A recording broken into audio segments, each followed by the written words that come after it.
அதிசயங்கள் செய்கிறவர் நம் அருகில் இருக்கிறார்.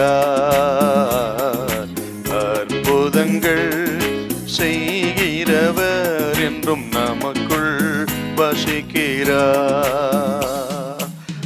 எரேமியா தீர்க்கதரிசன புஸ்தகம் 31ஆம் அதிகாரம் 2வது வசனம்.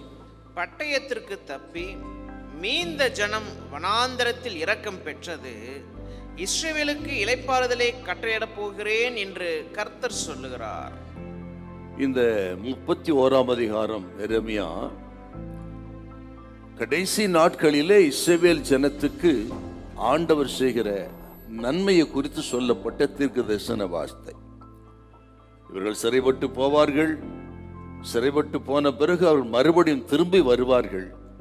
திரும்பி வருகிற இஸ்ரவேல் ஜனம் தங்கள் தேசத்தை கட்டி கொண்டு அவர்கள் மகிழ்ச்சியாய் இருப்பார்கள் என்று சொல்லப்பட்ட ஒரு தீர்க்க தரிசன வார்த்தைங்க.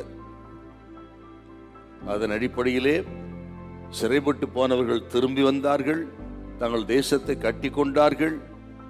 மறுபடியும் 1948 மே 14ஆம் தேதி என்று அவர்கள் தங்கள் தேசத்தை மறுபடியும் அவர்கள் கட்டி கொண்டார்கள். இன்றைக்கும் உலகத்துக்கு அவர்கள் வழிகாட்டியா இருக்கிறார்கள், உலகத்துக்கு ஆசீர்வாதமாக இருக்கிறார்கள்.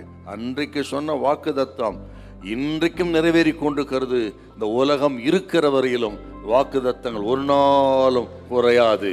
இஸ்ரவேல் ஜனத்துக்கு சொல்லப்பட்ட வாக்குத்தத்தம் அப்படி நிறைவேறும் என்றால், இயேசுவின் இரத்தத்தால் மீட்கப்பட்ட தேவ ஜனமே, நமக்கு இந்த வாக்குத்தத்தம் 1000 மடங்கு அல்ல, 1000 நிறைவேறும். நீங்க தொடர்ந்து இந்த 31ஆம் அதிகாரம் வாசித்து பாருங்க. உங்கள் துக்கத்துக்கு பதிலாக பெரும் மகிழ்ச்சி உண்டாகும். உங்கள் துக்கம் சந்தோஷமாய் மாறும். நீங்கள் திகிலுக்கு தூரமாய் இருப்பீர்கள். உன் துக்க நாட்கள் முடிந்து போகும்.